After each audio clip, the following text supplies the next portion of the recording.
नाज़रीन the historians corner में मां आवां जो मेज़बान शकील सुमरो अॼो के प्रोग्राम जे सेगमेंट में पाण ॻाल्हाईंदासीं जदीद जेका टेक्नोलॉजी आहे जंहिंमें गूगल भी अची वञे थो, माइक्रोसॉफ्ट, ट्विटर, एक्स, फेसबुक ऐं सोशल मीडिया जा खोड़ सारा प्लेटफॉर्म, आर्टिफिशियल इंटेलिजेंस, एप्पल ऐं मुख़्तलिफ़ जेके कंपनियूं आहिनि जंहिंमें ज़ाहिर आहे त सिलिकॉन वैली जो भी उनमें तमामु वॾो कंट्रीब्यूशन आहे।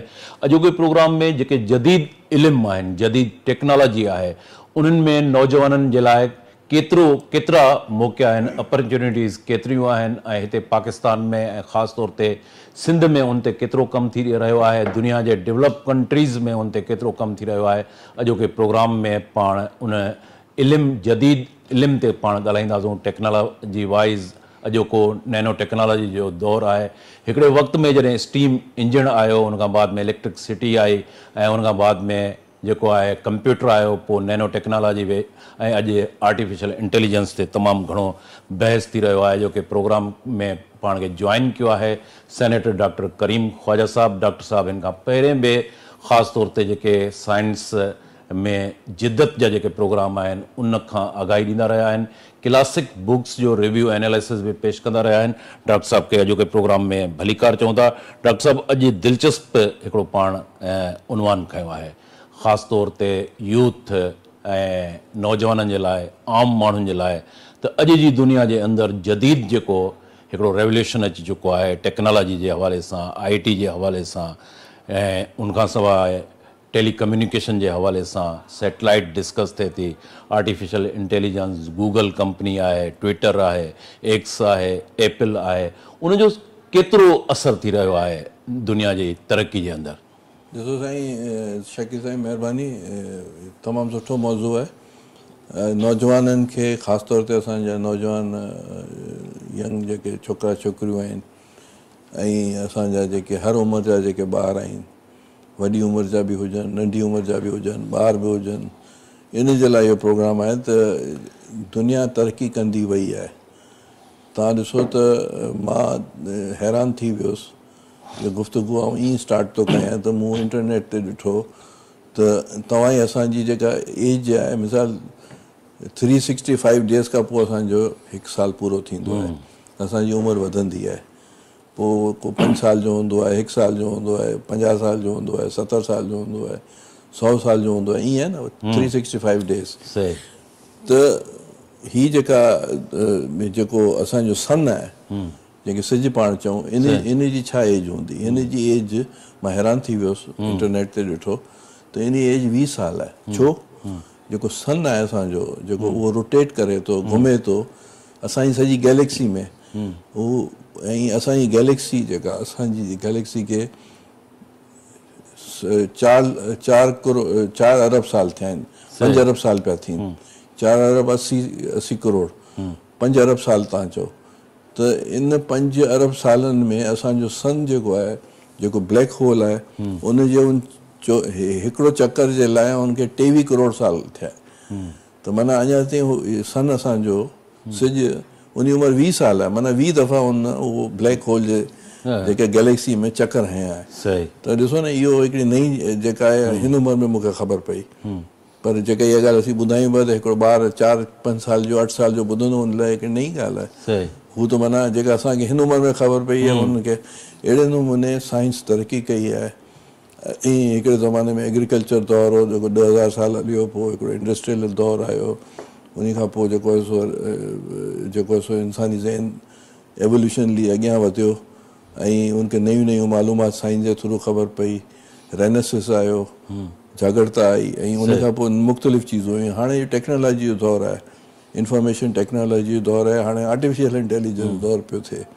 त हाणे उनमें एमेज़ॉन आयो, माइक्रोसॉफ्ट आयो, गूगल आयो, एप्पल आयो, उन खां पोइ जेको आहे सो तव्हां चओ अली बाबा आयो, स्पेस टेक्नोलॉजी वधी आहे, असांखे काइनात जे बारे में मुख़्तलिफ़ चीज़ूं ख़बर, जेम्स वेब टेलीस्कोप आहे, गूगल आहे, नासा आहे ऐं सिलिकॉन वैली जेका आहे सा अॼुकल्ह 20-30 साल नौजवाननि खे थोरो ॿुधायो। सिलिकॉन वैली जेका आहे उहो शिकागो में आहे। सिलिकॉन वैली शिकागो में न, इहो आहे लॉस एंजलिस में आहे।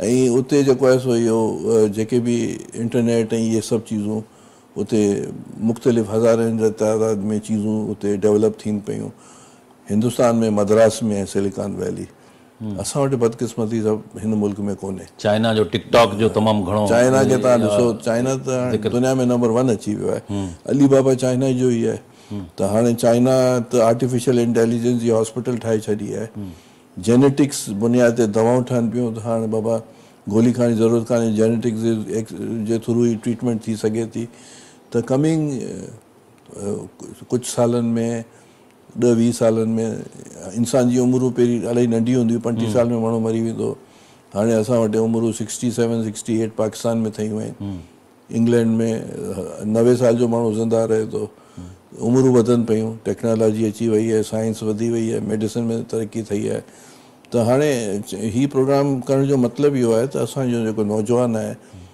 अॼुकल्ह त पहिरीं असां हूंदासीं जॾहिं इंटर मैट्रिक में मेडिकल कॉलेज में पोइ ख़त लिखंदा हुआसीं बाबा फलाणी यूनिवर्सिटी खे लिखूं त बाबा असांखे ॿुधायो तव्हां वटि प्रोग्राम छा थींदो पोइ असां मोकिलींदा हुआसीं पोइ असांखे 15 ॾींहं महीने खां पोइ जवाबु ईंदा हुआ हाणे इंटरनेट ते नौजवान वेठो मिंटनि में सॼी चीज़ मालूमात थी वञे त असांजो जेको नौजवान आहे उन्हनि खे छोकिरा छोकिरियूं आहिनि उन्हनि खे खपे त हीअ जेके जदीद इल्मु आहिनि जदीद चीज़ूं आहिनि उन ते वञनि नौकरियूं बि मिलनि थियूं मुस्तक़बिल सुठो थींदो पैसा बि कमाईंदा जेके सियाणा आहिनि जेकॾहिं असां इहे रिवायती तौर ते चीज़नि में वियासीं त पोइ हिते इलाही आहियूं ऐं थी वेंदासीं डॉक्टर साहब हीउ जेको ग्लोबलाइज़ेशन जो तव्हां ज़िक्र कयो पिया जीअं तव्हां यूथ खे हिकिड़ो मैसेज पॉज़िटिव मैसेज कन्वे कयो त तव्हां हिन जदीद टेक्नोलॉजी जे पासे अचो ज़ाहिर आहे त उते तमामु जॉब्स जूं बि अपॉर्चुनिटीज़ अचनि पियूं हिकिड़ो डिस्कस इहो थिए थो पियो जॉब ख़तमु थियनि थियूं पियूं पर ॿिया माण्हू चवनि था जीअं जीअं जदीद टेक्नोलॉजी अचे थी अञा जॉब्स वधनि थी पियूं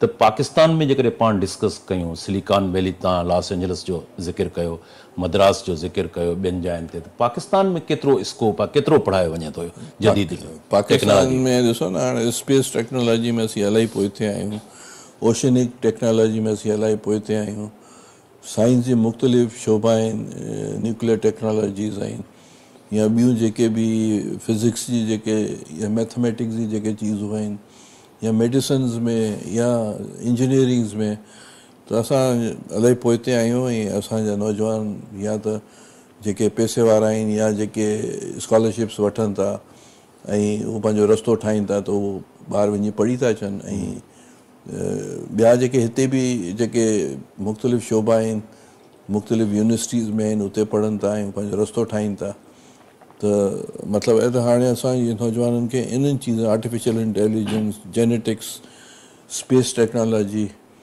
ऐं जेके स्पेस में जेका तरक़ी पई थिए ऐं जेके सैटेलाइट्स आहिनि या सैटेलाइट इमेजिस जेके आहिनि उन्हनि में असांजो नौजवान एतिरो अॻिते कोन्हे हाणे बिल गेट जेको हो जेको माइक्रोसॉफ्ट जो हो इलान स्टीफन जॉब हो एप्पल वारो जो मालिक इहे सभु वीचारा मिडिल क्लास या हेठे क्लास में तरक़ी करे मथे आया तव्हां ॾिसो त तव्हां इंटरनेट ते तव्हांखे मिली वेंदा जेके बि नोबल इनाम याफ़्ता आहिनि फिज़िक्स जा मैथमेटिक्स जा या इकोनॉमिक्स जा या ॿिया जेके बि आहिनि उहे मिडिल क्लास जा माण्हू आहिनि महिनत कनि था ऐं रस्तो पंहिंजो ठाहिनि था त असां बि कंहिं बि हिसाब सां पोइते कोन आहियूं पर इन्हनि चीज़नि में असांखे वधीक सोचणु खपे डॉक्टर साहब ऐं ॿी जेका फ्यूचर इंसान जो आहे उहो आहे लाइफ स्टॉक ते जेके लाइफ स्टॉक में जेके बि जानवर आहिनि जंहिंजो असीं गोश्त खाऊं था या खीर बि हूंदा या ॿी चीज़ूं या ज़रात उनजो बि तमामु सुठो स्कोप आहे उनमें बि असां वटि यूनिवर्सिटीज़ आहिनि उन्हनि में बि रिसर्च पियूं थियनि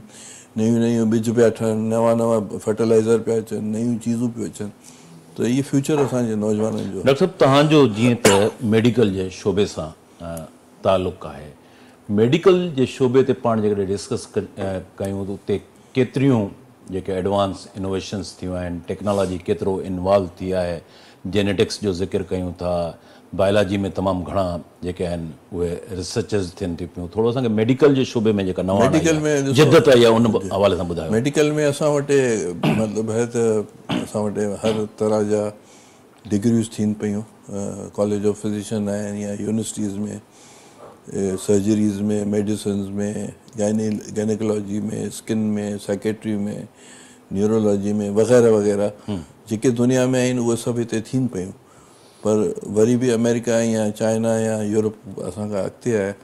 असांजा माण्हू अगरि डिग्री हासिलु कनि था पोइ बि कोर्सिस करणु वेंदा आहिनि यूरोप अमेरिका। उते नयूं नयूं इनोवेशन्स आहिनि, नयूं नयूं टेक्नोलॉजी अचनि पियूं, नयूं नयूं सर्जिकल प्रोसीजर अचनि पिया। त असीं पोइते कोन आहियूं, पर माना वरी बि हू असांखां इलाही आहिनि अॻिते। ऐं हिते असां पैसो घटि था रखूं, हिते सोशल वेलफेयर स्टेट कोन्हे, ही सिक्योरिटी स्टेट आहे, त पैसा सभु ॿिए पासे था वञनि। पर इन हूंदे बि असांजा माण्हू जेको आहे सभु हिते कोन। डॉक्टर साहब, जदीद टेक्नोलॉजी जो डिस्कस कयूं था, इंटरनेट जो डिस्कस थिए थो, AI जे हवाले सां डिस्कस थिए थो, युवान हरारे ऐं ॿिया उन्हनि ते लिखनि बि था। हिकिड़ा माण्हू चवनि था त वाह ईंदड़ वक़्त में रोबोटिक जेका आहे उहो इंसान खे रिप्लेस करे छॾींदो। इन हवाले सां मुख़्तलिफ़ जेके माण्हुनि खे काफ़ी जेको पंहिंजे काउंटर में लिखनि था, ॿियूं शयूं, थोरो असांखे उन हवाले सां बि ॿुधायो। इलॉन मस्क जंहिंजी ॻाल्हि कयो, जंहिंजी किताबूं बि आहिनि मुख़्तलिफ़, त हाणे मसइलो इहो इलॉन मस्क न ॿियो यूएन हरारे उन इलाही किताबूं लिखियूं आहिनि, सेपियंस लिखियूं आहिनि या ॿियूं चीज़ूं लिखियूं आहिनि, 20 लेसन्स फ्रॉम 21 सेंचुरी अहिड़े नमूने। त निक्सस उन लिखियूं आहिनि, जेको हू चए थो त फ्यूचर रोबोटिक्स थी वेंदा। ऐं उहो बि हाणे चाइना जो बयानु आयो आहे कुझु ॾींहं पहिरीं, मूं पाण पढ़ियो, डॉन में छपियो, त हुन चयो त आर्टिफिशियल इंटेलिजेंस लाइ असांखे रेगुलेटरी सॼी दुनिया खे ठाहिणी पवंदी, त जीअं मिसयूज़ न थिए। त हाणे वरी बि चीज़ूं त इंसान थो ठाहे, भले हू रोबोटिक हुजनि या ॿियूं चीज़ूं हुजनि, त असांखे उहो चीज़नि ते जेको आहे सो लॉस ठाहिणा पवंदा, सो दैट के उहो मिसयूज़ न थियनि, उहो इंसानियत खे या काइनात खे या गैलेक्सीज़ के में तबाहकारियूं न आणे। त उहो हाणे ॾिसो वक़्त सां गॾु इहे चीज़ूं सोचूं डेवलप थियनि पियूं। ॿियो डॉक्टर साहब, मशीन जीअं इंसान जो दिमाग़ सोचे सघे थो, उनमें तख़लीक़ी हिकिड़ी सलाहियत आहे, सोच वीचार करे थो पियो, ईअं छा मुमकिन थी चुको आहे त मशीन जेको आहे उहो बि सोचे? ॾिसो, मशीन जी डेटा त असीं था ठाहियूं न, एल्गोरिज़म जेके चवंदा आहियूं, जेके बि असांजी गुज़िरियल 10,000 सालनि जूं या 15,000 सालनि जी सोचूं आहिनि, उहो त चिप में अची सघनि थियूं। हाणे असां जेको आहे सो मिसाल तौर ते हिकिड़ी कैलकुलेशन कंदा हुआसीं हिकिड़ो, त असांखे कलाकु लॻी वेंदो, 2 कलाक लॻी। हाणे इहे सभु चीज़ूं इंटरनेट ते पियूं आहिनि या रोबोटिक ज़हन में तव्हां विझी छॾियूं आहिनि, पोइ तव्हांखे कोई हिकिड़ो सुवाल जो जवाबु चवंदो। जीअं हाणे असांखे हाणे ख़बर पई आहे त असांजे सन जी उमिरि 20 साल आहे, ऐं हुनखे 23 करोड़ साल त खपनि त हू ब्लैक होल जो चकर हणे, हीअ जेके गैलेक्सी जो जंहिंजो मिल्की वेब जंहिंजो नालो आहे। पर इहा चीज़ अॼु खां आइंस्टाइन जे लाइ त वॾो मसइलो हूंदो, हालांकि वॾो जीनियस ऑफ द ब्रेन हो। त हाणे इहे जेके रोबोटिक सर्जरीज़ या रोबोटिक जेके ब्रेन आहिनि या इंटरनेट आहिनि, उनमें सॼी दुनिया जी मालूमात पई आहे। असीं चऊं था असांखे मिंट में चीज़ूं ख़बर, कैलकुलेशन थी वञनि, ख़बर पइजी थी वञे, पर ठाहिण वारो त वरी बि इंसानु आहे। हाणे जो मिसयूज़ न थिए, उन लाइ चाइना चयो आहे त हिकिड़ी रेगुलेटरी ठहणु खपे, हिकिड़ी बॉडी ठहणु खपे, त इहे आर्टिफिशियल इंटेलिजेंस आहिनि उन मिसयूज़ न थियनि। हाणे मिसयूज़ जे हवाले सां तव्हां ॻाल्हि निकिती, माना हैकर्स जो तमामु घणो ज़िक्र अचे थो। हैकर्स सॼो जेको आहे उहो तव्हांजी टेक्नोलॉजी खे कैप्चर करे वठनि था ऐं पंहिंजे इंट्रस्ट जे लाइ, ऐं साइबर क्राइम जो तमामु वॾो ज़िक्र थिए थो पियो। हिकिड़े वक़्त में क्राइम जी मुख़्तलिफ़ शिकिलियूं हुयूं, हींअर साइबर क्राइम ते बि थिए थो पियो, छाकाणि जदीद नोयत जो जेको क्राइम आहे उहो बि थी रहियो आहे। बिल्कुलु, ॾिसो न, पहिरीं त गुज़िरियल 2000 सालनि खां असां वटि पीनल कोड्स हुआ, जेके रोमन लॉज़ हुआ या अंग्रेज़ लॉज़ हुआ या ॿिया मुल्कनि जा, उन में क़तल जो ई सज़ा आहे, ठगी जी सज़ा आहे, कूड़ ॻाल्हाइण में जेको जंहिंजे करे अफ़वाहूं फैलाइण जी सज़ा आहे। हाणे जेको सो हीअ जेको टूल्स अची विया आहिनि, असां वटि इंटरनेट आहे या असां वटि इहे कार्ड्स इस्तेमालु था थियनि या ॿियूं चीज़ूं थियनि थियूं, त उन में जेके नया क्राइम्स अची विया आहिनि, त हाणे साइबर क्राइम्स लॉज़ बि ठहिया आहिनि, पाण वटि पीका आहे या ॿियूं जेके लॉज़ आहिनि उहे ठहिया आहिनि। त हाणे आर्टिफिशियल इंटेलिजेंस आहे, उन में त अञा ठगी थी सघे।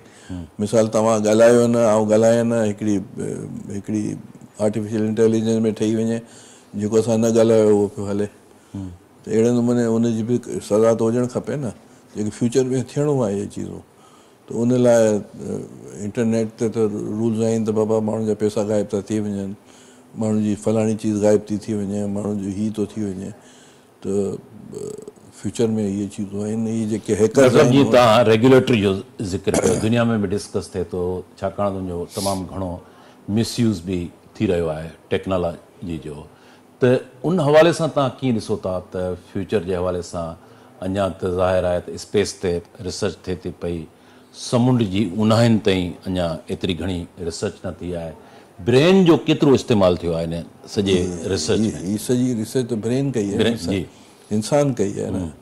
इंसान इहे सभु चीज़ूं जेके डिस्कवर कयूं आहिनि, इंसानी रिसर्च कयूं आहिनि, इंसानी रिज़ल्ट्स ठाहिया आहिनि, इंटरनेट बि उन ठाहिया आहिनि, सिलिकॉन वैली बि उन ठाही आहे, गूगल बि उन ठाहियो आहे, माइक्रोसॉफ्ट बि उन ठाहियो आहे, इंसान ई ठाहियो आहे। ऐं इंसान जेको सो तख़लीक़ी ज़हन आहे जेको हज़ारनि सालनि खां थ्रू एवोल्यूशन वधे पियो अॻियां, त इंसान त अतम आहे ऐं उहो ई सभु कुझु करे पियो। ॿियो डॉक्टर साहब, हिन 21वीं सदी खे इंजीनियरिंग जी सदी चयो वञे थो पियो।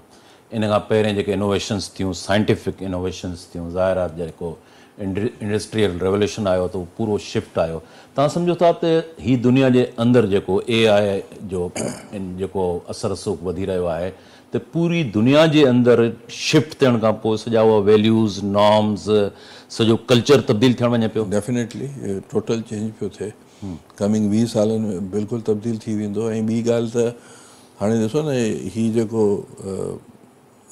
3I एटलस हिकिड़ो ऑब्जेक्ट हो जंहिं ते डिस्कशन पियो हलियो गुज़िरियल 2 महीननि खां की आया उहो एलियन शिप आहे या जेको एस्ट्रॉइड आहे या कॉमेट आहे, अञा ताईं हले पियो डिस्कशन।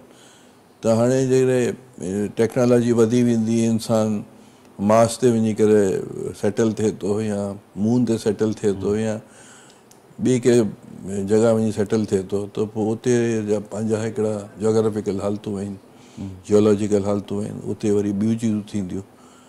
चेंजिस त मुख़्तलिफ़ आहे, जेके आइडियोलॉजीज़ या जेके चीज़ूं हिते आहिनि उते त कोन हूंदियूं, त चीज़ूं तब्दील पियूं। डॉक्टर साहब, असांजे नौजवाननि खे थोरो जेम्स वेब जो जेको टेलीस्कोप आहे उन बारे में बि थोरो ॿुधायो। इन खां पहिरें उनजो कहिड़ो मॉडल हुयो, एडवांस हिन वक़्तु मॉडल कहिड़ो आहे, केतिरियूं इनोवेशन्स कयूं आहिनि, केतिरी रिसर्च कई आहे? नासा जेको आहे सो अमेरिका में आहे, खिलाई ते जेको कमु करे थो इदारो आहे नासा, जंहिं जेको आहे सो जंहिंजे करे इंसान जेको मून ते पुॻो, नील आर्मस्ट्रॉन्ग वियो, अपोलो रॉकेट वियो हो, उन खां पहिरीं जेको सोवियत रूस स्पुतनिक मोकिलियो स्पेस में, यूरी गगारिन पहिरियों माण्हू आहे जेको स्पेस में वियो 58 में, 69 में अपोलो वियो जेको चंड ते। पोइ नासा मुख़्तलिफ़ रिसर्च कंदी रही, मुख़्तलिफ़ सैटेलाइट्स मोकिलींदी रही, पोइ वरी हुननि हबल टेलीस्कोप ठाहियो जेको सॼी दुनिया जी जेका असां काइनात जूं तस्वीरूं या मालूमात कठी कंदो हो। ऐं उनखां असांखे ख़बर पई त बाबा बिग बैंग थियो आहे। पोइ वरी हींअर जेको सो 2 साल पहिरीं 3 साल पहिरीं जेम्स वेब टेलीस्कोप, उहो हबल खां बि स्ट्रॉन्ग आहे, हबल बि कमु करे पियो। अहिड़ा मुख़्तलिफ़ टेलीस्कोप्स या मुख़्तलिफ़ सैटेलाइट्स चिली में बि तव्हांखे मिलंदा, यूरोप में मुख़्तलिफ़ हंधनि ते मिलंदा, चाइना वारा बि उन्हनि वटि बि बेस्ट चीज़ूं आहिनि, रशिया वटि बि आहिनि। त हाणे उहे सभु गॾिजी करे इहे जेके काइनात जो जेको आहे सो छा उमिरि आहे, आया मल्टीपल यूनिवर्सिस आहिनि या ही यूनिवर्स आहे या बिग बैंग थियो आहे या हमेशह काइनात आहे या ॿी काइनातूं आहिनि, हिकिड़ी ख़तमु थिए थी ॿी शुरू थी थिए, ऐं उमिरूं छा आहिनि। त इहे सभु चीज़ूं असांखे हितां ई ख़बर पयूं आहिनि। त नौजवान अगरि फ्यूचर में अमेरिका वञनि था, नासा में वञी करे कमु कनि था या ॿियूं सैटेलाइट्स स्टेशन्स आहिनि या स्पेस टेक्नोलॉजी आहे, उनजो फ्यूचर आहे। छा जो इंसानियत खे ॿियनि बि शिफ्ट थियणो आहे, हाणे न त 100 साल खां पोइ, 200 साल खां पोइ, कॾहिं न कॾहिं 50 साल खां पोइ या 30 साल खां पोइ। इलॉन मस्क तो चए थो त आउं हींअर ई स्पेस शिप्स थो ठाहियां त माण्हू जेको सो मार्स में ॿियनि हंधनि ते उहो सेटल थियनि, मतिलबु हुनजी सोच आहे। त जेतोणी हुनजी पॉलिटिकल आइडियोलॉजी सही कान्हे, पर उहो साइंटिफिक इनोवेटर त आहे न। त चवण जो मतिलबु आहे त असांजे नौजवाननि खे इन्हनि सभिनी चीज़नि में वञणु खपे, स्पेस खां वठी ओशन ताईं ऐं उनखां जेनेटिक्स आहे, मेडिसिन आहे, इंजीनियरिंग आहे, मैथमेटिक्स आहे, ऐं पंहिंजो जेको इकोनॉमिक्स आहे, त इहे इलाही फील्डूं आहिनि। ऐं डॉक्टर साहब, दुनिया जा उहे कहिड़ा मुल्क आहिनि जेके एडवांस टेक्नोलॉजी हवाले सां असां ॾिसूं त उहे उन्हनि जो रैंकिंग में तमामु सरफ़हरिस्त नालो आहे? उहे कहिड़ा मुल्क आहिनि जिते जदीद यूनिवर्सिटियूं आहिनि, रिसर्च थिए थी पई ऐं नौजवाननि खे उन्हनि मुल्कनि ॾांहुं वञणु खपे? हाणे त ग्लोबलाइज़ेशन में ज़ाहिर आहे इंटरनेट जे हवाले सां तमामु घणो प्लेटफॉर्म आहिनि जितां उन मालूमात उन्हनि खे मुयसरु थी सघे थी। स्कॉलरशिप्स बि अचनि थी पियूं तमामु खोड़ सारियूं, उनमें बि अप्लाई करे सघनि था पिया। दुनिया जा उहे जदीद कहिड़ा मुल्क आहिनि जेके एजुकेशन में रैंकिंग जे हवाले सां तमामु घणो टॉप ते आहिनि? अमेरिका स्टिल पंहिंजी जाइ ते बेस्ट आहे, यूरोप बि आहे, यूरोप जा मुख़्तलिफ़ मुल्क आहिनि, बरतानिया आहे, ऑस्ट्रेलिया आहे, कैनेडा आहे, चाइना अॼुकल्ह नंबर 1 पियो वञे। चाइना जी यूनिवर्सिटीज़ मूं ॾिठियूं आहिनि, अमेरिका जी बि मूं ॾिठियूं आहिनि, यूरोप जी बि ॾिठियूं आहिनि, ऐं लंडन में बि ॾिठियूं आहिनि, ऑक्सफर्ड ऐं कैम्ब्रिज बि ॾिठियूं आहिनि, जापान में बि थिए पियो। लैंग्वेज इशूज़ पंहिंजी जाइ ते आहिनि, पर माना को पोइते कोन्हे, ऐं शयूं अञा वधनि पियूं ऐं माण्हू सिखनि पिया, ऐं नौजवान वञनि पिया, सिखनि पिया, वरी पंहिंजे मुल्क में अचनि पिया, ऐं उहो ॿियनि खे तइलीम बि तरबियत बि ॾियनि पिया। त इहे मुख़्तलिफ़ चीज़ूं आहिनि। ऐं असांजे नौजवाननि खे ज़रात पासे बि वञणु खपे, उते बि रिसर्च जी सख़्तु ज़रूरत आहे। लाइफ स्टॉक आहे, इंसान जी आख़िरी त इहा ई हद आहे न।